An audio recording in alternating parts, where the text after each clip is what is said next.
या ऐसा बेटा कौन पसंद करेगा जो अपने बाप को राजपाट के लिए सलाखों के पीछे डाल दे। तो मैं ही कह रहा हूं, हम औरंगजेब नहीं पढ़ाएंगे, हम श्री राम पढ़ाएंगे। हम कौन है? हम अरब नहीं है, हम अफगान नहीं है, हम मुगल नहीं है, हम हिंदी हैं और हमारा डीएनए श्री राम से मिलता है।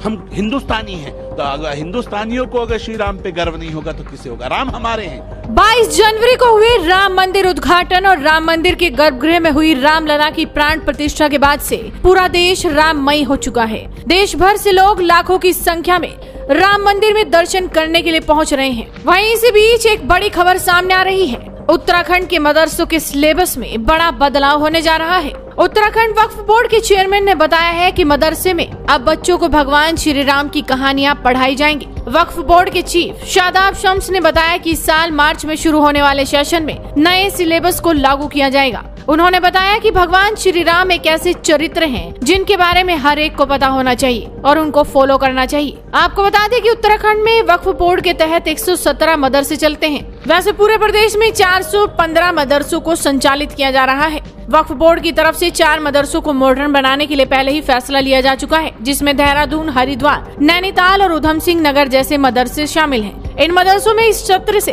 एनसीईआरटी की पुस्तकें लागू हो जाएंगी। पाठ्यक्रम में संस्कृत के विषय को भी प्राथमिकता दी गई है, लेकिन सबसे बड़ा जो बदलाव किया गया वो श्री राम के चरित्र को लेकर किया गया। वक्फ बोर्ड के चीफ शादाब शम्स ने कहा कि पिता को वादा पूरा करने में मदद करने के लिए भगवान श्री राम ने सिंहासन छोड़ दिया था और वन चले गए थे। किसको भगवान श्री राम के जैसा बेटा नहीं चाहिए होगा? उन्होंने आगे कहा कि मदरसे के स्टूडेंट्स को पैगंबर मोहम्मद के साथ ही भगवान श्री राम की जिंदगी के बारे में भी पढ़ाया जाएगा। वक्फ बोर्ड के चीफ शादाब शम्स ने आगे ये भी कहा कि कौन ही होगा जो अपने बच्चों को भगवान श्री राम के गुणों वाला नहीं बनाना चाहेगा। श्री राम की जगह क्या हमें बच्चों को उस राजा के बारे में पढ़ाना चाहिए जिसने अपने पिता को कैद कर लिया था और अपने भाइयों का गला कटवा दिया था? ये बोलकर शम्स ने औरंगजेब पर भी निशाना साधा।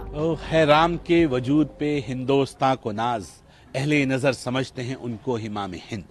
अल्लामा इकबाल साहब ने बहुत पहले कहा था कि श्री राम का जो कैरेक्टर है वो इमामों वाला कैरेक्टर है। इमाम उसे कहते हैं जिसे आप फॉलो करते हैं।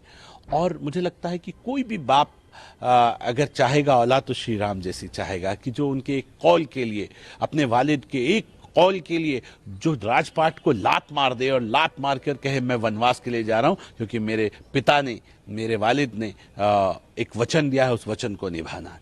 तो मुझे लगता है कि ये अपने आप में इतनी बड़ी लाइन है कि इसको जितना फॉलो किया जाए उतना कम है। और श्री राम को लक्ष्मण जैसा भाई कौन नहीं चाहेगा? वो ऐसा भाई जो ये कहे कि मेरे भाई सब कुछ छोड़ के जा रहे हैं तो मैं भी सब त्याग दूं, मैं भी चलूंगा। तो मैं ही कह रहा हूं, क्या ऐसा भाई चाहिए किसी को? औरंगजेब जैसा भाई जो गर्दन काट दे भाई की इसकी गर्दन, नहीं तो ये बादशाह बन जाएगा तो मैं इसकी गर्दन उड़ा दूं। या ऐसा बेटा कौन पसंद करेगा जो अपने बाप को राजपाट के लिए सलाखों के पीछे डाल दे?